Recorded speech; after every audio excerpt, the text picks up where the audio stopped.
Hi everyone! This time, isi-share ko naman sa inyo kung bakit nga ba ako nag-resign sa government para mag-focus sa business kahit na maganda naman yung trabaho ko that time at nasa government naman ako na meron naman akong security of tenure. And bakit ako nag-decide to focus and push through mga pagsubok na dumadating sa atin para mabago yung buhay natin. At doon natin ma-realize meron pa tayong ibang magagawa, na may iba pang nakalaan para sa atin. It's up to us kung mag-decide ba tayo or pipiliin natin yung landas na yon. So, to cut the story short, nung time na yun kasi uso yung mga power tripping sa amin dun sa office. At isa ako sa power trip. Pero dahil emotionally unstable ako nung time na yun, dahil nga affected pati yung love life ko, kaya naman na-depress ako at pati nga yung pag-aaral ko, nag-aaral ako ng master na pabayaan ko. So, ayun na yung time na na-realize ko na nasabi ko sa sarili ko, eto, yung trabaho ko, wala pala akong security of tenure. Kasi kung saan ako dalhin, kung saan ako ilagay, sunod lang ako sa agos. Kung saan ako itapon, susunod lang ako, wala akong magagawa. At feeling ko, yung future ko, kontrolado nila or hawak nila, hindi nakasalalay sa akin. Kahit gaano ka kasipag, kahit gaano kaganda yung performance mo, bale wala yun. Kung hindi ka nila gusto, or kung gusto ka nilang i-assign, kung gusto ka nilang itapon, at hindi ka nila i-promote. Ganun lang kasimple. And that time, dun ko na na-realize, at dun ako nag-decide. Sabi ko sa sarili ko, magsisikapan ko na magbago yung buhay ko. Gusto kong mag-focus sa business nung time na yon. So, doon na ako nag-decide na gusto kong mag-business. Maganda yung nangyari. Kasi, 6 months lang ako na-assign doon. And nabalik na ako sa head office kasi umalis na yung nagtapon sa akin doon. So, nabalik na ako sa head office. Siyempre, pinatunayan ko siyempre yung sarili ko na may magagawa naman ako. Na maayos pa rin ako nag-perform. Maayos ko pa rin ginawa yung trabaho. Alam nyo, konting tiyaga na lang, konting oras na lang, malapit na rin naman akong ma-assign noon. So, magiging diplomat na sana ako. Kasi yun yung pangarap ko eh. Kasi yung mga batchmate ko, unti-unti na silang nakakaalis, kaya may chance na makalis na rin ako. Kaya lang, dumating yung time na kailangan ko nang mamili. Kasi this time kasi may choice na ako. Kasi nga, nung na-depress ako noon, bumangon ako. Unti-unti kong inaayos yung buhay ko. Inaayos ko na yung magiging future ko.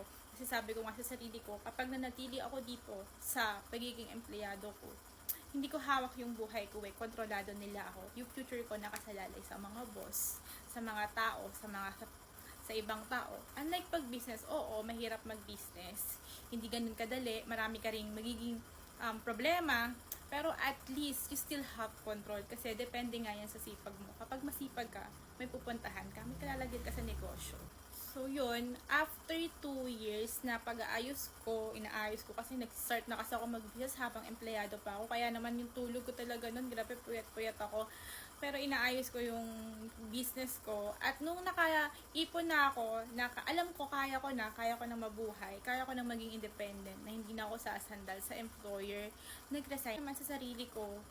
Tingin ko naman sa sarili ko nung time na yun, inanalyze ko na yung sa sarili ko na meron naman siguro akong business skills or entrepreneur skills na sinasabi nila kasi medyo marami din naman akong kayang gawin, tsaka willing to learn naman. As long as willing to learn tayo, matututo tayo dahil lahat naman ng bagay natututunan yan as long as willing tayo. Nasa mindset lang naman yan. Madali yung pagre-resign ko dahil pinangarap ko yun eh. At naging routine ko yun araw-araw. Hindi siya naging madali. Pinag-isipan ko 10 times, hindi lang 10 times, ilang taon nga na pinag-isipan ko din kung mag-resign ba talaga ako. Kasi inassess ko rin yung sarili ko na once na umalis ako, syempre may future din naman ako dun sa trabaho ko na yun dahil nga hindi naman siya ipitsuging government. Kaya may future din naman. May mapupundari ka rin naman. Kaya lang, yung loob ko kasi buo na. Yung decision ko buo na eh. Gusto ko na mag-focus sa business. Mas gusto ko na to kasi feeling ko ito yung linya ko. Yun yung sinasabi ko nun sa sarili ko. Kaya ko naman siguro. At ngayon, kakayanin ko ano man yung mangyari dahil nandito na ako eh. Pinili ko to. Sabi ko nga, wala nang balikan. Once na umalis ako doon, wala nang balikan yun. Kasi, umalis na ako. At kailangan ko manindigan na hindi katulad doon pag nadapa ka, may sasalo sa'yo. May sasalo sa'yo yung ibang department.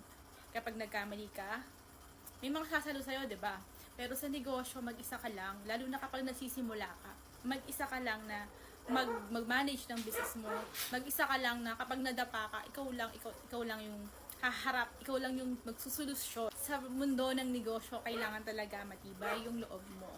Marami na tayong pinagdaanan sa ilang taon, well, bago pa lang naman since pandemic ako nag-business. Ang dami ko nang pinagdaanan. Pero sabi nga ng mga nakakilala sa akin, mabilis naman daw yung progress ko compare daw sa mga iba. Pero para sa akin, nababagalan pa nga ako. Well, basta tuloy-tuloy lang tayo sa pangarap natin. Kung ano man yung pinili natin, panindigan natin. Isama natin lagi sa Lord sa lahat ng mga plano natin. At hindi tayo pababayaan. Tinatanong nila ako, nagsisi daw ba ako? Honestly, hindi. Bakit ako magsisisi? Pinili ko to, ginusto ko to, pinag-isipan ko to. Kung ano man yung ang mangyari, dinesisyon ko to. So, haharapin ko to. So, ganun dapat tayo pagdating sa mga pinili nating desisyon. Kung nagkamali tayo, okay lang yan. Diyan tayo matututo. Marami din ako mga pagkakamali kasi hindi naman ako perfect. Hindi rin naman ako ganun kagaling mag-business. Kasi dun nga ako natututo sa mga experiences, sa mga pagbagsak. Dun tayo natututo. So, yan lang. I hope that you inspire in this video. Bye!